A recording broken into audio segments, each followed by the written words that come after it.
నా పేరు నక్క మనోహర్. నేను మాజీ మున్సిపల్ కౌన్సిలర్.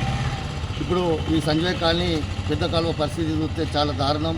ఇంతకుముందు నేను కౌన్సిలర్ ఉన్నప్పుడు కానీ అంతకుముందు కానీ ఈ కాలువ బాగా విశాలంగా ఉండే.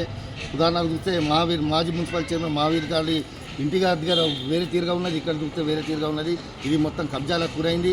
ఇది 2021లో మేము అప్పటి కమిషనర్ గారికి కానీ అప్పటి సంబంధిత ఉన్నతాధికారులకు అందరికీ విన్నవించడం, అయ్యా ఈ మార్వాడి సేటు అప్పటి ఎమ్మెల్యే గారి పిఏ అండదండలతోటి దీన్ని కబ్జా చేస్తాను అని రాతపూర్వకంగా కూడా ఇచ్చినాం. ఇది 12 ఫీట్లు కబ్జా కావడం వల్ల చిన్నపాటి వర్షాన్ని కూడా సంజయ్ కాలనీలోని ఈ స్కూల్ కానీ లేకపోతే మా నిరుపేదలకు చెందిన మా ఇళ్ళని కూడా మొత్తం నీటితోటి నిండిపోయి నిత్యావసర సరుకులన్నీ ఖరాబ్ అవుతానే మేము అనారోగ్యానికి పాలవుతున్నాం.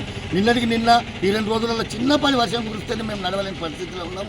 దీన్ని కూడా మొన్న అధికారులకు విన్నవించినా కానీ ఇప్పటి వరకు నిమ్మకు నీరెత్తిన పరిస్థితి. ఈ సంజయ్ కాలనీ పరిస్థితి ఇక్కడ నేను కౌన్సిలర్ ఉన్నప్పుడు కానీ అంతకుముందు కానీ ఇక్కడ పోక్లైన్ దిగితే సంతోష్ ఫంక్షన్ హాల్ వరకు నడుచుకుంటూ పోక్లైన్ పోయి మొత్తం ఈ పూడిక తీస్తే అప్పుడు ఈ మొత్తం కిందికి వెళ్ళి నీళ్లు పోయే పరిస్థితి ఉండే. కానీ ఇప్పుడు పోక్లైన్ కాదు కదా, 2 మనుషులు దిగి ఈ కాలువను సాఫ్ చేసే పరిస్థితి లేదు. దాన్ని అధికారులు ఎందుకు పట్టించుకుంటలేరో మరి ఎవరికి భయపడతారో మాకు అర్థమవుతలేదు. మీరు భయపడతారు కానీ మేము పేదోళ్ళం, మేము అట్టడుగు వర్గాలకు చెందిన ప్రజలం. మేము రేపు ఏదైనా పెద్ద బీమార్లు అయితే మేము ఏడికి పోవాలి, దయనీయ పరిస్థితులు ఉన్నాం. కాబట్టి వెంటనే సంబంధిత కలెక్టర్ గారు దీన్ని స్పందించి వెంటనే చర్యలు తీసుకొని ఎడల స్థానిక మున్సిపాలిటీ ముందట మేము ధర్నా కూర్చునే పరిస్థితి వస్తుంది.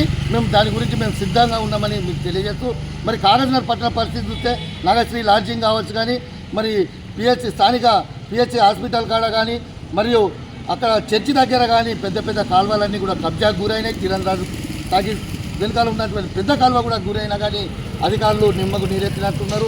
మరి కబ్జా కోర్లకు వత్తాసు పలుకుతున్న ఈ అధికారులు మరి నిరుపేదలకు సాయం చేయడానికి ప్రభుత్వ ఉద్యోగాలు పొందినరా? మరి మీరు కబ్జాల కోరులకే వత్తాసు పలకడానికి మీరు ఉంటారా? మీరు ఒకసారి ఆలోచించుకొని, ఈ వర్షాకాలం ఇప్పుడిప్పుడే స్టార్ట్ అయింది కాబట్టి ఈ ఒక్క కబ్జా తీసి నేను కబ్జా బండుకుంటా అంటే కాదు, అన్ని కబ్జాలు బేషరతుగా అన్ని కబ్జాలు తొలగించకపోతే ఈ మా సంజయ్ కాలనీది మరి మిగతా అన్ని కబ్జాలు తొలగించకపోతే బీఆర్ఎస్ పార్టీ తరఫు నుంచి కూడా త్వరలోనే ఆందోళన కార్యక్రమం ఉంటుందని ఈ సందర్భంగా తెలియజేస్తున్నారు. జై తెలంగాణ.